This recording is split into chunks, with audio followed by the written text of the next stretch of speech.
Luiz, eu estou aqui com a Camila, que vai me auxiliar também. Boa tarde. E, bom, Boa vamos, tarde. vamos começar então. Você está conseguindo ver minha tela? Eu tô vendo tá em branco aqui, tá tudo branco. Opa, agora apareceu? Apareceu. Opa, legal. Bom, então aqui a gente tem a nossa agenda, né? A gente vai falar um pouco sobre a empresa Abel de consultoria, que a gente está representando.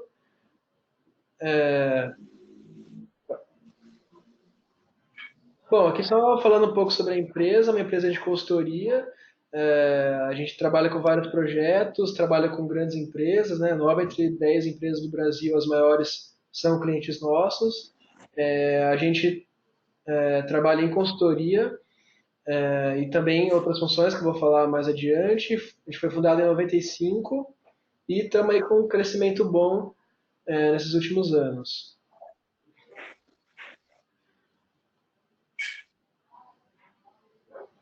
Bom, aqui só para explicar para você, a gente trabalha com a venda de software, então eu já vou mostrar os tipos de ferramenta que a gente trabalha, e o Forecast Pro é um deles. A gente também trabalha com projetos de consultoria, tanto na área logística, manufatura, como serviços. E a gente também trabalha com transferência de know-how aí, que é treinamentos, coaching, que até depois eu vou abrir mais para falar específico do Forecast.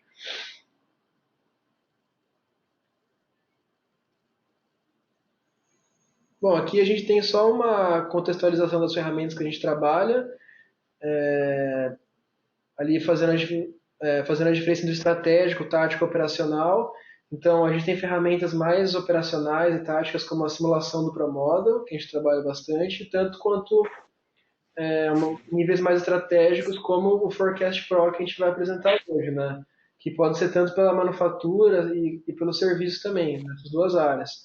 A gente também trabalha com uma ferramenta de Big Data, que é o RapidMiner, que também que pode aí interface com diversas áreas aí, tanto serviço como manufatura.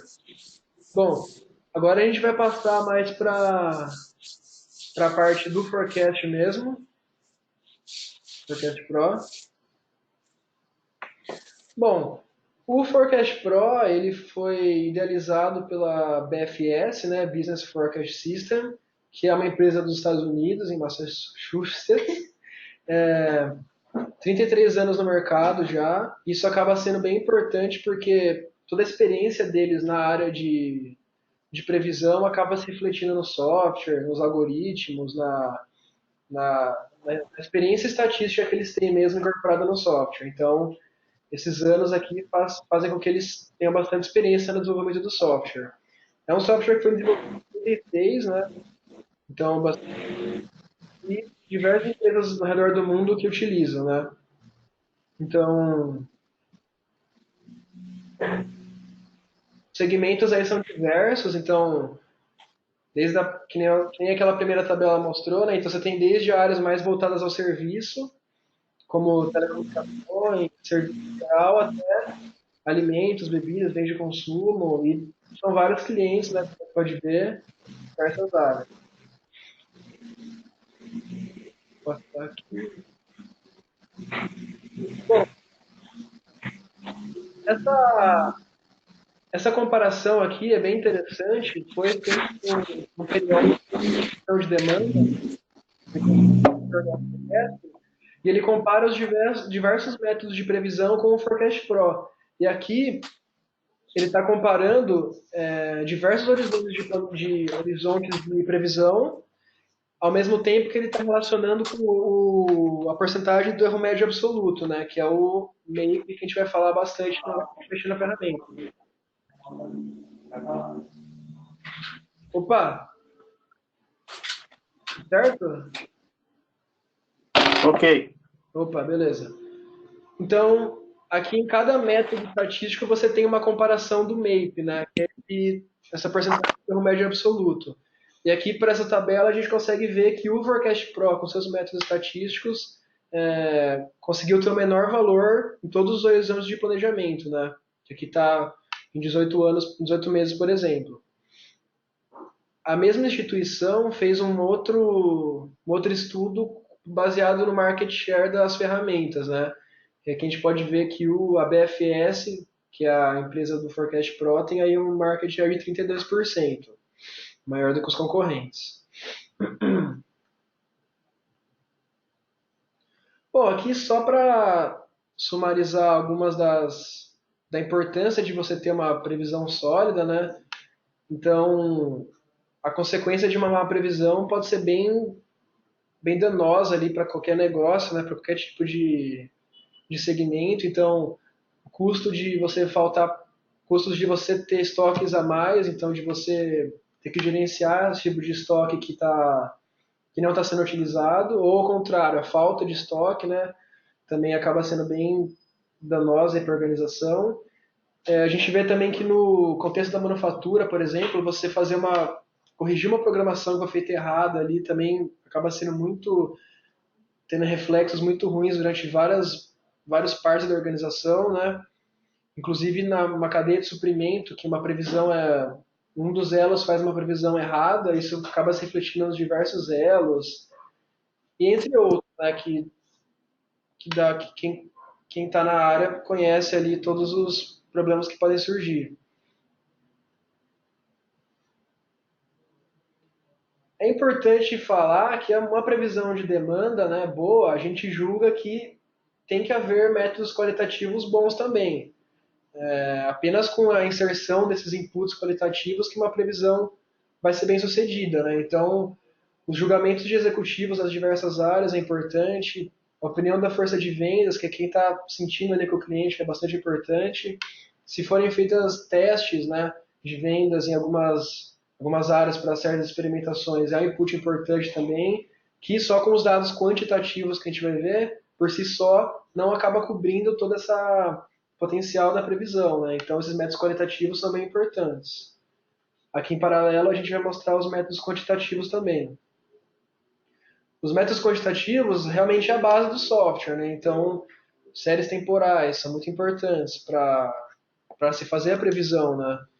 A influência de eventos, ou seja, que a gente vai mostrar também no software como funciona, que é você identificar um evento, classificar o evento na sua base histórica e com isso a previsão vai replicar o efeito desse evento no futuro. Também é bastante importante. A hierarquia de produtos, né? Que é você relacionar todos os itens que você tem como itens pais, itens filhos, fazer toda essa relação, você categorizar é bastante importante. E as correlações, que a gente vê também que para previsões de muito longo prazo, você correlacionar variáveis dependentes e independentes acaba sendo um método também muito eficiente. Alguma dúvida? Não, no momento não. Beleza. Beleza, vamos para o próximo slide.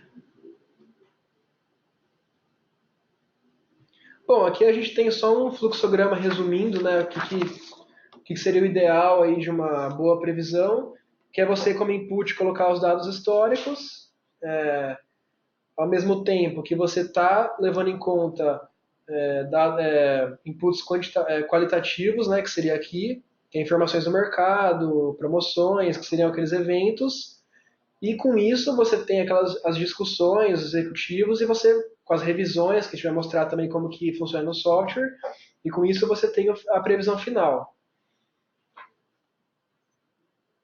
Falando um pouco agora do Forecast Pro, da ferramenta, quais são os benefícios aí que a gente considera? Primeiro é a precisão, é a acuracidade, né? Ele consegue ter uma acuracidade muito boa, como mostrado até para aquela tabela daquele instituto, o M3. Ao mesmo tempo, a gente fala que a produtividade da previsão é muito boa também, ou seja, você consegue ter um nível de acuracidade bom com uma agilidade muito rápida, como você vai ver pela ferramenta, né? Então, você vai economizar tempo, o processo de previsão é simplificado, você consegue colocar as revisões, os eventos de forma simples, então essa produtividade também é um grande atrativo. Bom, agora a gente vai abrir a ferramenta, né, para mostrar como que ela funciona. Então, bom, aqui a gente tem o template assim dela. A gente pode perceber que assim, de início os menus são bem simples, né? É importante destacar que ele é em português, então isso também dá uma maior familiaridade para as pessoas. É legal também que os menus, eles não são muito extensos de início, né? Você pode perceber que a gente nem consegue apertar aqui muitas das opções, né? Ao passo que você vai inserindo as informações, que você vai colocando os dados, aí sim você vai conseguindo abrir, estender, né, bastante esses menus e vai conseguir mexer bastante na ferramenta. Bom, a primeira coisa que a gente vai fazer vai ser importar uma base de dados. Então, vamos lá, vamos importar uma base de dados. Aqui na importação, existem vários tipos de dados, de bases, né, que são aceitas. A maior parte dos nossos clientes acaba usando o Excel, mas existem outras formas que estão mostradas aqui, né? Mas a fim de exemplo, a gente vai usar o Excel. Então, vamos adicionar aqui. Esse nosso exemplo é um exemplo de uma padaria, e a gente vai inicializar aqui no programa que ele vai ler os dados e já vai fazer uma previsão. Que na nossa configuração padrão aqui do programa são 6 meses, né? Então ele já vai fazer uma previsão, vai ler os dados e fazer uma previsão de 6 meses.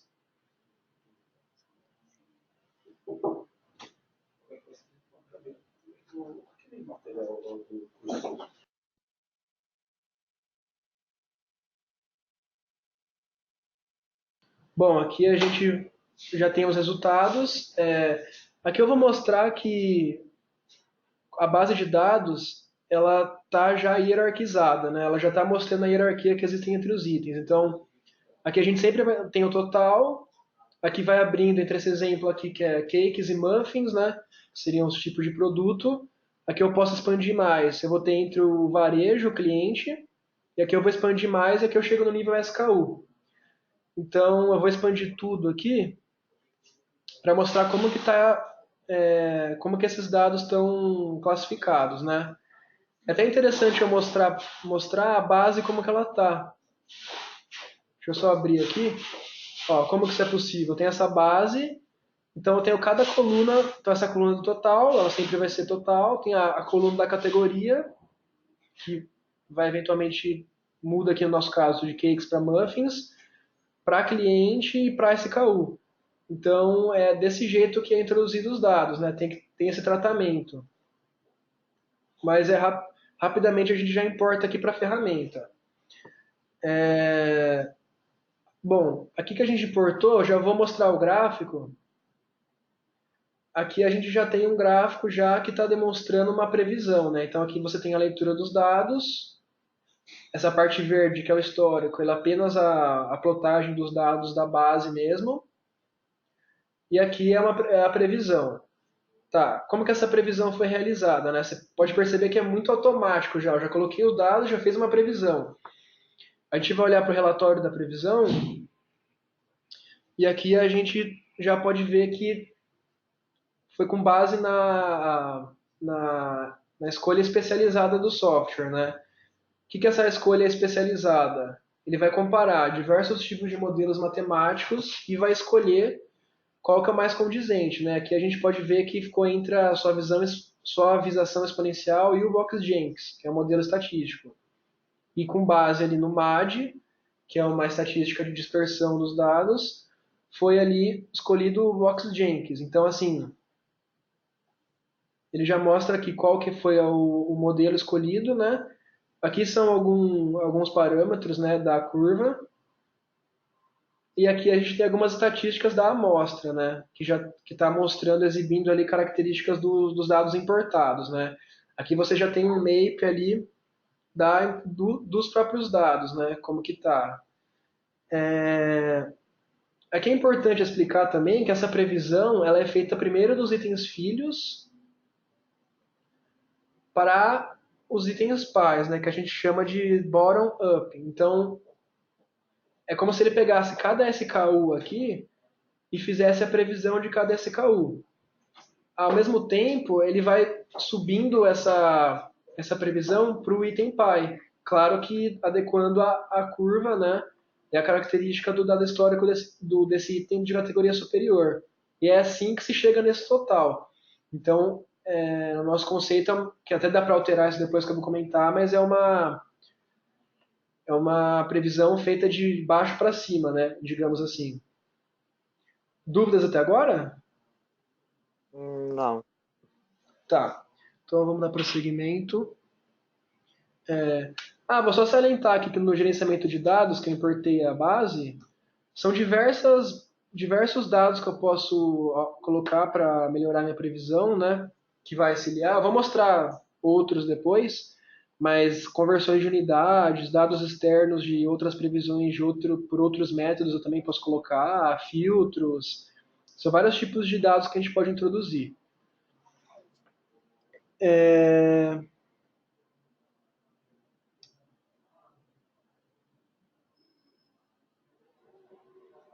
Bom, então acho que ficou claro que cada item tem uma previsão diferente, né? Bom, Uhum. uma abordagem interessante que pode ser realizada é você mudar essa hierarquia que está configurada inicialmente. Ou seja, aqui a gente pode ver que esse SKU, BU2002, ele se repete em diversos tipos de clientes. Um tipo de abordagem é você pegar esse SKU e você mover essa hierarquia para o topo. Aí o que vai acontecer? Agora eu estou numa visão de SKU por SKU. Olha que interessante. Então eu estou agregando os dados dos SKU, de cada SKU, nos diversos canais, né? Nos diversos, que no nosso exemplo são clientes. Isso é bem interessante. Só que, você pode perceber que apareceu aqui, previsão estatística bloqueada. Por que acontece isso? Como os dados foram estruturados, a previsão ela só é realizada com aquela hierarquia. Essa visão que eu estou trazendo, eu estou somando a previsão dessa SKU, mas com base naqueles dados. Eu não posso fazer uma previsão desse formato, né? Porque aí teria que mudar o jeito que eu estou dando input na minha planilha inicial. Mas aqui é bem interessante para você analisar, né, como que está a previsão de cada item, né? Agora eu vou voltar para a hierarquia normal, restaurar padrão. Beleza. É... Bom,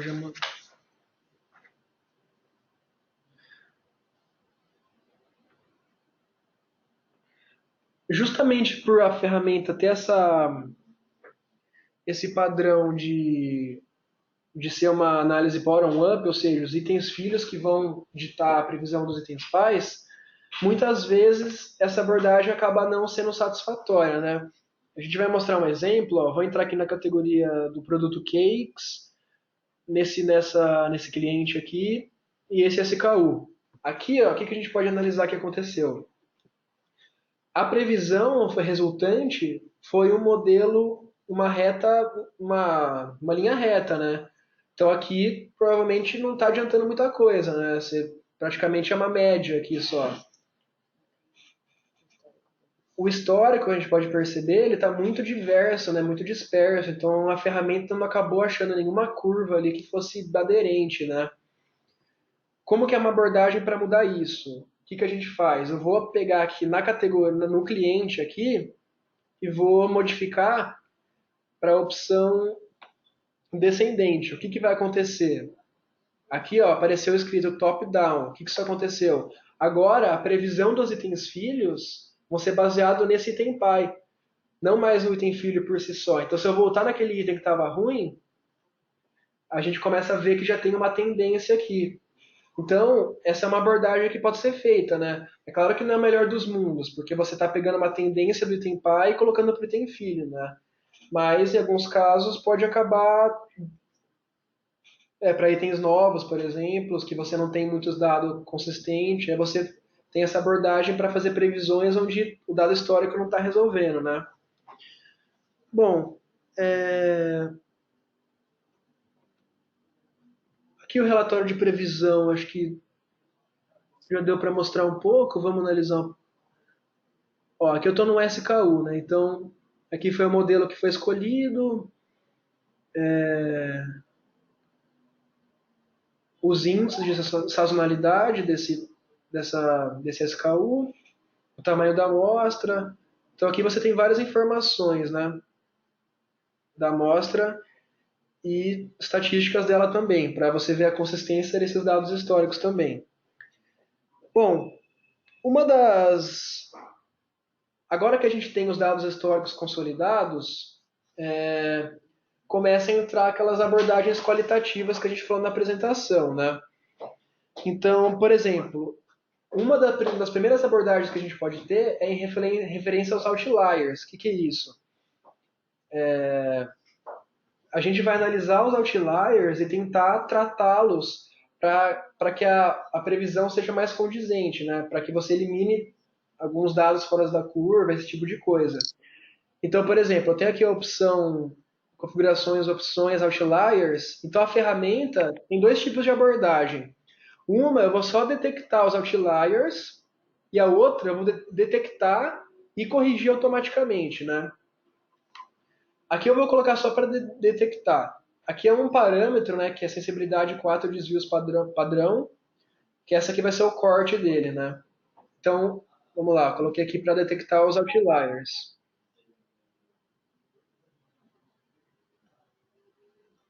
Bom, aqui no agregado total, a gente vê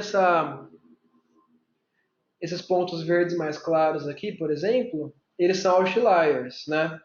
Então eu vou abrir aqui meu relatório de outliers. Beleza, aqui. Então aqui deixa eu fechar aqui. Bom, aqui eu tenho meu gráfico, aqui eu tenho o relatório dos outliers. Então, por exemplo, eu vou ver esse outlier aqui, né? Dezembro de 2016.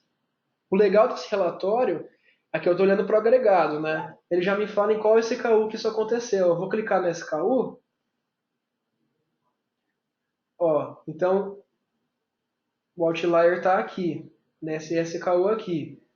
Bom, bom, assim que eu visualizo um outlier, eu tenho duas abordagens. Eu vou falar a primeira aqui, né, que o software permite. A primeira abordagem é você tratar esse outlier, ou seja, é falar para a ferramenta, de certa forma, que esse dado ou foi a coleta dele foi estranha, ou foi um erro de digitação, que você realmente não entendeu 100% ali por que aconteceu esse outlier, e você vai jogar para a ferramenta que a previsão seja feita sem considerar esse outlier. Então eu vou aqui no SKU, Outliers e corrigir. Eu manualmente fiz isso. Aí já, você pode perceber que a previsão aqui já mudou. Ou seja, esse pico ele não está sendo mais considerado. Então esse é um tipo de abordagem que faz com que a previsão seja mais leve em conta menos esses picos, né? Agora, uma outra abordagem que a gente pode mostrar dos outliers é você gerenciar a criação de eventos. Essa é uma abordagem diferente. O que é essa abordagem? Eu vejo o meu outlier e eu reconheço o motivo dele, né? Que no contexto de vendas aí, por exemplo, uma promoção, um feriado, dependendo do setor, algum tipo de parâmetro externo que influenciou para a geração desse outlier. Então, ao classificar esse outlier como um evento, qual que é meu ganho? No futuro eu posso falar, esse evento vai acontecer novamente no futuro, de forma bem simples. Então, a minha previsão já vai ter esse ganho, porque se eu souber que vai ter uma certa promoção em tal período do meu futuro, a gente vai perceber aqui pela ferramenta que ele vai jogar essa tendência para o futuro também. Então, por exemplo, vamos pegar aqui um outro outlier. Esse aqui é que ele considerou 2017, setembro. Tá, esse daqui, eu vou no SKU, vou clicar. Bom, tá aqui o outlier. Beleza. Então a gente tem a opção de você gerenciar os eventos, né? De você criar o evento. Eu vou aqui no gráfico, gerenciar eventos. Bom, aqui eu não tenho nenhum evento, né? Eu não criei nenhum tipo de evento. Agora eu vou criar o primeiro. Então, promoção. Vamos adicionar. Tá.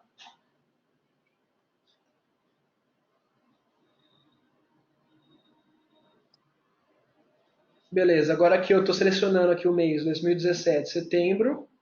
Eu vou escolher promoção e vou aplicar. Apliquei. Então aqui o software já entendeu que esse outlier foi um evento. Qual é a possibilidade agora que eu posso fazer? Eu posso ir numa data aqui, na previsão, Vou gerenciar eventos, vou escolher uma data do futuro aqui. Essa parte aqui que está com certo vale aqui, vamos ver. E vou classificar isso aqui como um evento. E vou aplicar. Olha como se refletiu. Então, o futuro agora, por causa desse evento, eu já automaticamente ele já adequou a curva da previsão com esse evento.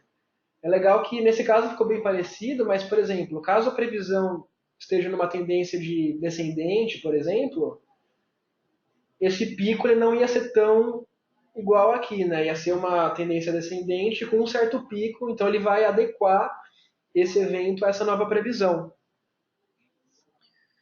Alguma dúvida? Não. Beleza. Ah, tá. No caso dos outliers, que nem eu tinha comentado, o exemplo que eu mostrei, eu corrigi ele manualmente, né? Que eu acho até mais interessante, porque alguns outliers pode classificar como evento, algo do tipo. Mas a ferramenta também permite que você corrija os outliers automaticamente. Bom, vou passar aqui.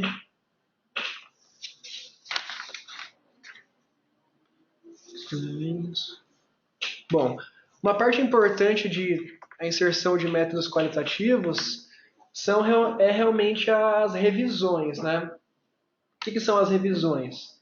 Que é o que a gente tinha discutido inicialmente, ou seja, você tem uma previsão dada pelo software que já está incorporando eventos, já está incorporando correção de outliers e você chega numa previsão.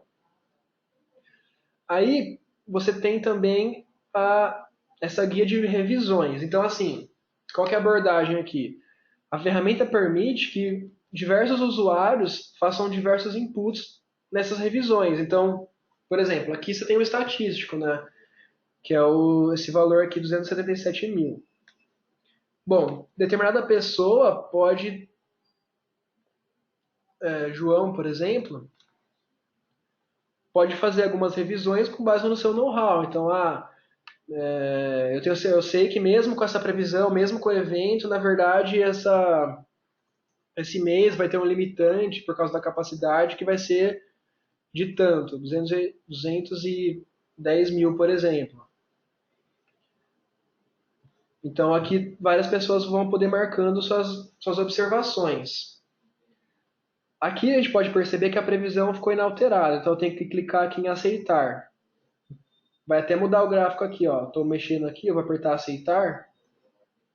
Deu uma caída aqui. Então ele acatou, vamos supor, essa sugestão. Então podem ser criadas diversas linhas aqui, né? É bem parecido com o Excel essa parte.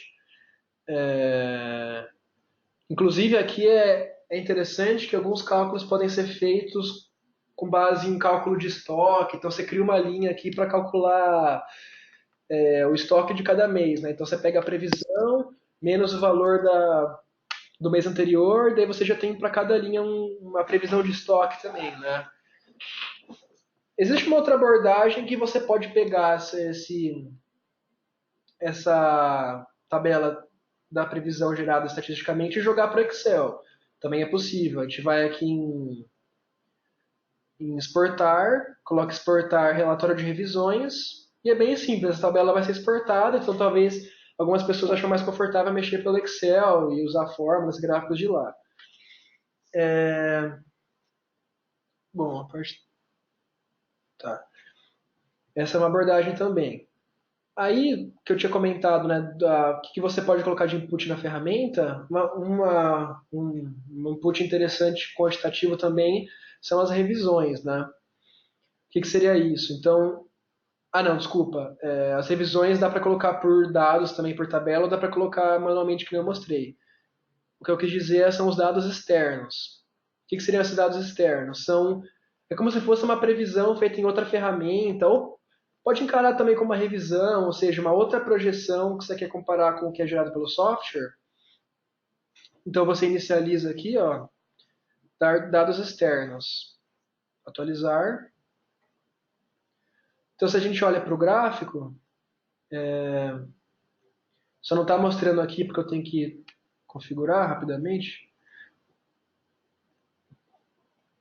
Vou colocar aqui. Tá? Aqui dá para você mudar a cor dos gráficos também. Então aqui a gente está olhando para o outro forecast, né? O forecast de outra ferramenta ou de algum usuário. Então tem essa comparação também. Outro tipo de input que dá para colocar na ferramenta são as conversões de unidades também, né? Então aqui no gerenciador de dados a gente pode ir nas conversões, o arquivo de Excel, atualizar, isso é bem interessante. O que acontece? Aqui eu estou olhando para o geral, para o total, né? Eu estou olhando na unidade padrão. Por causa daquela base, eu tenho uma conversão da unidade padrão para dólar, né? Para moeda, para quilos, né? Caso fosse algo condizente, ou para pallets, né? Caso for para um ambiente de centro de distribuição, alguma coisa assim. Então, a partir do momento que eu mudo aqui, eu mudo minha visão. Eu mudo minha visão, aqui a escala muda, né? Ele também trava que a previsão, porque a previsão foi feita na base padrão, né? Mas é uma visão interessante, é uma conversão, né? Então, pallets aqui muda também a visão. Beleza. Bom, agora uma parte bem importante aqui do programa. Alguma dúvida até agora? Não. Passou muito rápido? Beleza. Não, tá tranquilo. Tá tranquilo? Beleza. Uma parte importante do uso da ferramenta é você comparar em paralelo o que foi previsto com o que foi realizado, né? Então essa parte de revisão que eu mostrei não é isso. A parte de revisão é uma revisão da previsão. Mas agora, o que é interessante fazer? Ver, eu previ tanto, mas quanto que foi realizado? Até para eu saber como que está meu processo de previsão. Se eu estou com o MAPE, né, que a gente fala, muito alto, se está ok, se está menor do que uma ferramenta que eu já utilizava. Então é muito importante ter esse confronto, né? Aqui, bom, como está jogado aqui para 2019, a gente não tem esses dados, né, do que foi realizado. Aí a ferramenta permite uma coisa interessante, que é você pegar os seus dados históricos e esquecer 6 meses, vamos dizer, usa a previsão sem esses últimos 6 meses. Eu vou colocar 6 aqui, mas pode colocar mais. Então eu vou esquecer 6 meses desse histórico e prever sem esses últimos 6 meses. Ou seja, eu vou supor aqui que meus dados históricos acabaram em dezembro de 2017. Então, 6 meses para frente, eu vou usar esses valores históricos como realizado, né? Então, eu vou pegar, então, vou dar um OK aqui. O gráfico não muda porque ele é só da previsão mesmo. Já foi. Tá? Então agora eu vou entrar aqui na parte do rastreamento, né? Relatório de rastreamento. Tá, só vou dar uma configurada aqui, deixa eu fechar algumas coisas. Tudo é bem fácil de abrir, você fecha, abre de novo, é bem instintivo. Eu só vou colocar umas corzinhas aqui.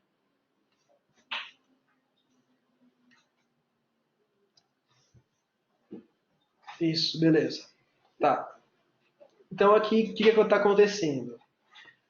Ó, esse atual que ele fala aqui são realmente os 6 meses que eu esqueci, né?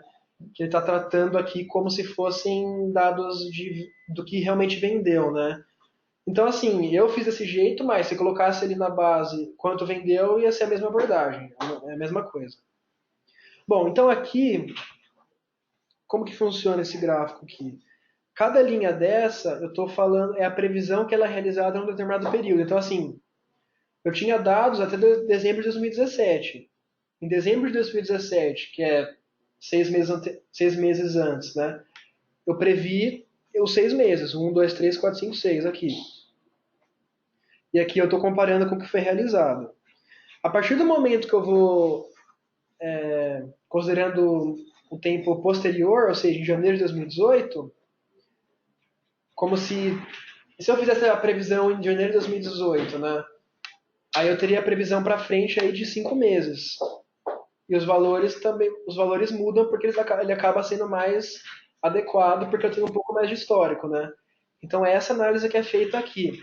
Mas a gente pode olhar para essa análise aqui de 2017, ou seja, Em 2017, dezembro, eu tenho que prever os 6 meses. Aqui estão os resultados segundo o modelo, né? Ah, lembrando que o modelo que ele escolhe é daquele algoritmo da seleção especialista, né? Eu esqueci de mostrar que você consegue mudar o modelo também, depois eu mostro. Por exemplo, em vez de você acatar o que ele está falando que é o melhor, por algum motivo você pode mudar e colocar, sei lá, uma suavização exponencial, uma média móvel, o que seja. Você coloca qual modelo estatístico você quer utilizar. Bom, mas aqui voltando, então aqui a gente tem a previsão dos 6 meses, né? Bom, aqui a gente tem algumas estatísticas, né? Que é a média da previsão, o erro, mostrando esse sinal indica, né, que a média do erro então está abaixo, está prevendo menos do que foi realizado. E o importante aqui para a gente é realmente o erro médio, né, que é o a média não, é o é a média do desvio médio dos dados, né? Que é que é o MAPE aqui. Então a gente tem esse valor para cada período, né? Bom, aqui é muito importante a gente discutir uma característica que assim, os dados totais, eles são mais consolidados, né? Então assim, obviamente, na maior parte dos casos, o MAPE acaba sendo menor, porque você tem justamente essa consolidação dos dados. Então, quanto mais a gente vai andando aqui nas categorias, esse erro vai diminuindo, vai aumentando, desculpa. Por isso que a gente sempre tem que, na hora que a gente está comparando métodos de previsão, né, e usando como parâmetro esse erro, a gente tem que sempre olhar na mesma categoria, né? Ah, estou olhando para o total, ou estou olhando só para essa categoria aqui, para a gente não confundir aí, confundir parâmetros diferentes, né? Essa análise aqui do MAPE, ela é realizada olhando para esse total, né? Olhando só para a categoria acima, vamos dizer. Um outro tipo de análise que também pode ser feito é a análise dos itens finais. O que é isso? Ó, a gente vê que fica um pouco que aumenta bastante aqui o valor do erro. Por que isso acontece? Aqui, a gente, além do MAPE, a gente tem o WMAPE, né? Vou explicar rapidamente esses dois indicadores. Esse MAPE é diferente do primeiro porque ele está levando em conta a média de todos os itens filhos, né? Então, ele não está mais olhando só para o dado consolidado final. Ele está olhando para cada categoria abaixo, qual que é o MAPE de cada uma e fazendo uma média. Então isso aqui já fica um valor muito maior. E esse WMAPE é a mesma ideia, só que ele tem uma ponderação por volume também, que é interessante, né? Então caso a base aí tenha itens ABC, vamos dizer, né, que pesem bastante ali no final, o que vai acontecer? Esse WMAPE ele vai puxar mais para esse lado, né? Então, por exemplo, aqui o WMAP foi menor que o MAP, significa que os itens de maior volume tiveram um desvio médio menor, né? Então, o que a gente só fala aqui é porque, assim, tem muita estatística para várias famílias, para vários itens, então, assim, é sempre importante manter o mesmo parâmetro quando você estiver comparando, né? Até utilizando a ferramenta mesmo, com a ferramenta eu estou com um MAP de tanto, mas é sempre bom deixar, ó, eu estou olhando aqui para o total, para o WMAP, é isso que eu estou analisando. Aqui não tem realmente certo e errado, né? É uma análise mesmo que se faz.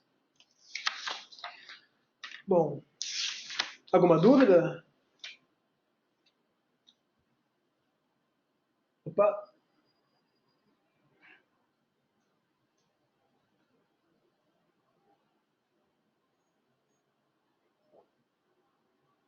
alô?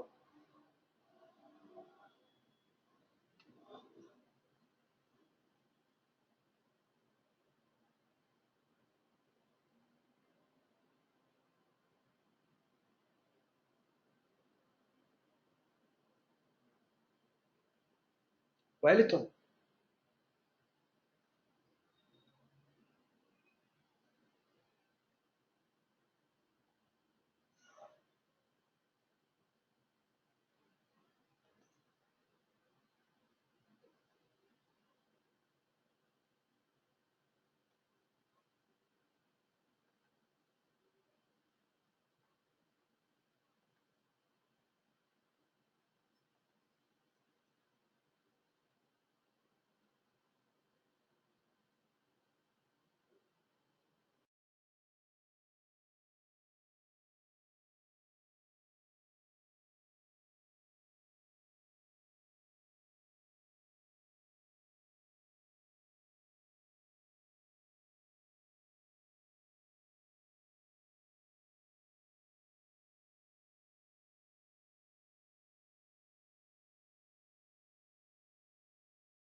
Opa, boa tarde.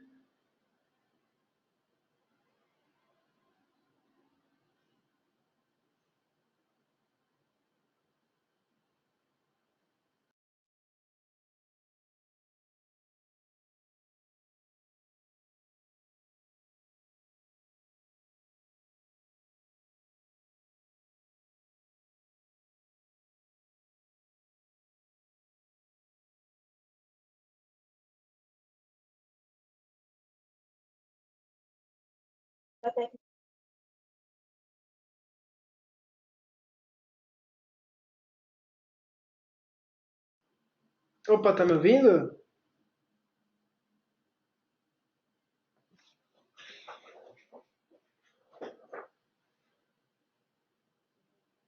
Alô? Alô, eu estou ouvindo. Opa, beleza? Bom, a gente já iniciou a apresentação. Eu posso passar rapidamente alguns pontos mais rápidos, e aí você pode perguntar aí qualquer dúvida que você tiver. Aqui eu estou mostrando a ferramenta, o que ela oferece. Então, aqui a gente tem os gráficos, né, da previsão. A gente insere os dados aqui pelo gerenciador de dados, que você coloca os dados estruturados. Eles têm que estar na, na- nessa formatação dessas hierarquias, né?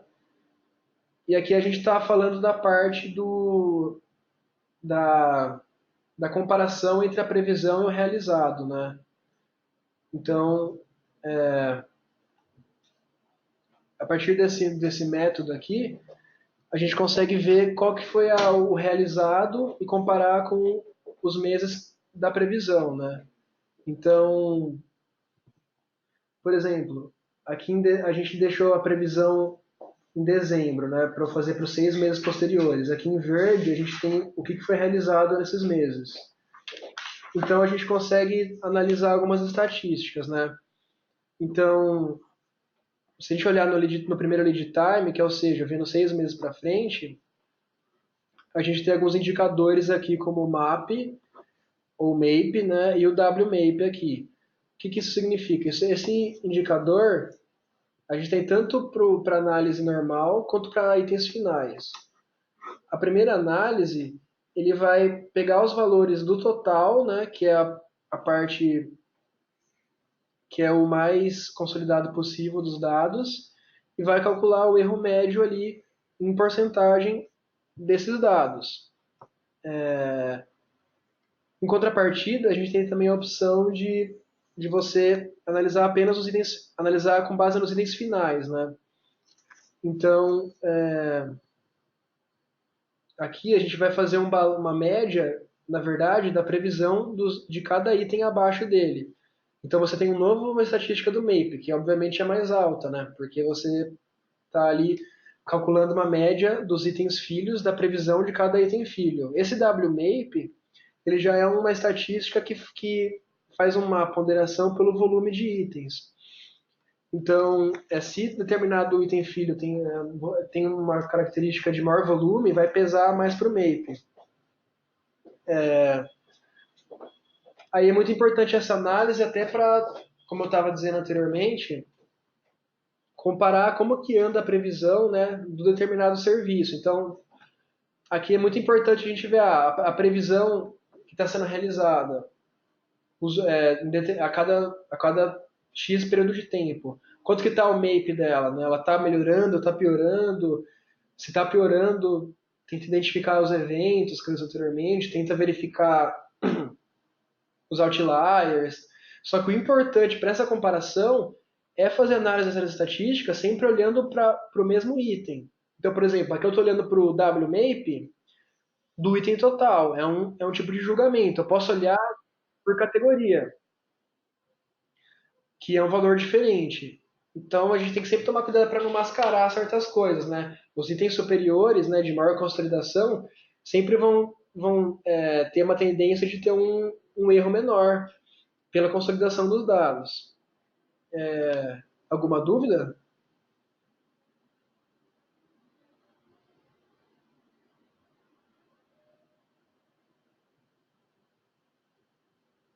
Alô?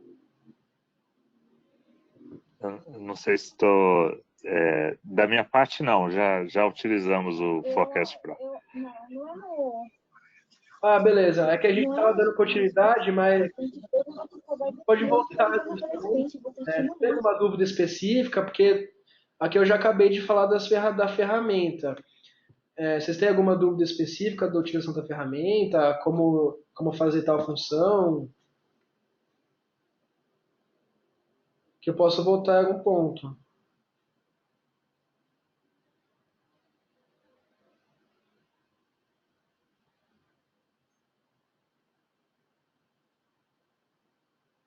Alô?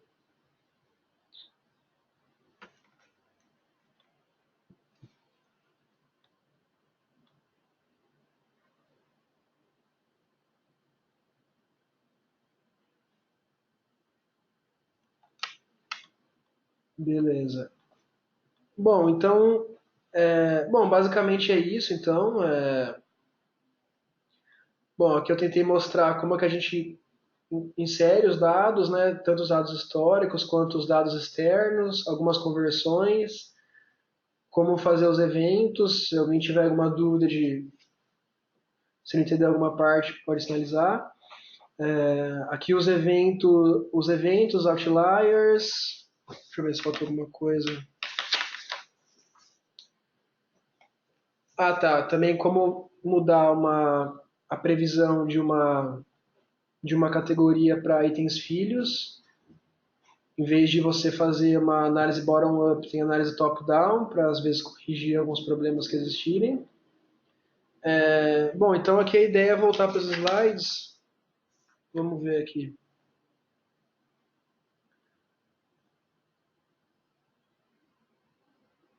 Bom, aqui a gente tem três versões, né, do Forecast Pro atualmente.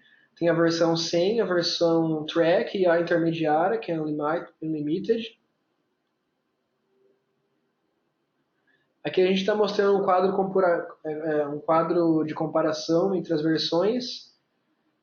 A limitação principal da versão 100, na verdade, é que ela só pode lidar com 100 itens simultâneos, né? 100 SKUs, né? A gente sabe que para muitas realidades isso acaba limitando bastante, né? Então, realmente é um limitante importante. Existem outras diferenças também da versão Track, né, que é a versão superior, que é o que eu mostrei da conversão de unidades, que você pode adicionar, mudança de hierarquia, né, você está analisando uma hierarquia, você insere lá uma categorização das hierarquias e você pode mudar, analisar, consolidar por SKU, por exemplo. Esse tipo de funcionalidade é só da versão Track mesmo. Beleza? Bom, aqui só para falar no contexto, a gente tem treinamentos, né? Inclusive o próximo treinamento do Forecast Pro é dia 2 e 3 de setembro, né? Então, se alguém tiver interesse, as inscrições já estão abertas no site. A gente também oferece serviço de coaching, né? Que é como se fosse um projeto ali para agir junto com a empresa, né? Então, a gente normalmente se desloca em loco para a empresa e tenta ajudar a estruturação do processo de previsão através da ferramenta conjuntamente com a empresa, né? Então é bem interessante, são feitas discussões e no final tem uma apresentação final de, de uma já de um projeto de previsão já realizado já em determinado período que é fechado junto com a empresa.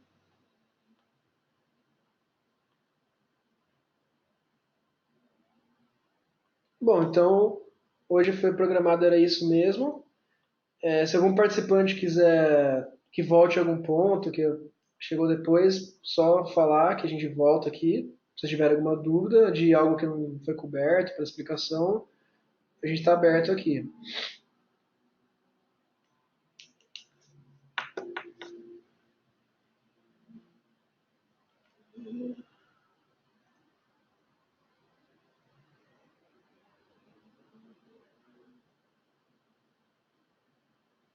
Ah, sim, a parte de. Ah, tá, que eu tinha falado de mudar. você conseguir mudar o tipo de modelo estatístico, né? Então, por exemplo, aqui a gente olha aqui no total, o modelo sempre por padrão vai ser a seleção especialista, que é o algoritmo que ele tem para escolher qual tipo de gráfico que ele vai utilizar. Então, por exemplo, se a gente olhar aqui para o gráfico desse SKU, eu posso, por exemplo, ir aqui, modelo, mudar, colocar um modelo mais simples, quadrático, que seja, e a previsão muda 100%, né? A gente não nosso direcionamento ali é para que isso seja feito com muita cautela, né? Porque realmente pode fazer com que os resultados fiquem ruins, caso não haja um embasamento por trás. Mas existe também esse nível de personalização. Bom, eu já mostrei também, né, por exemplo, o caso desse SKU é bem interessante. Por exemplo, esse SKU, a gente pode perceber que a previsão dele realmente não está muito boa, né, pelo resultado do forecast ser uma linha reta, ou seja, mesmo com a seleção especialista, não foi encontrado nenhum modelo que seja aderente a tamanho de dispersão dos dados. Aí que entra uma análise interessante, que é você fazer, em vez da análise bottom-up, fazer análise top-down. O que é isso? A previsão dos itens filhos vai ser baseada na tendência do item pai. Então, agora, se a gente olhar para o mesmo SKU, já existe uma tendência, né, que já melhora um pouco em vez de uma linha reta. Né? Então, a gente já começa a ver algumas previsões. Mais alguma dúvida?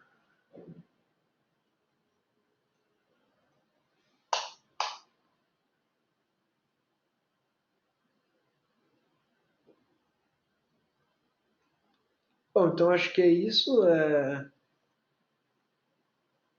Como eu disse, tem um treinamento que já está aberto no site. Então, podem manter contato com a gente para perguntas, para outro tipo de informação. Bom, e por hoje é só. Vou encerrar a reunião.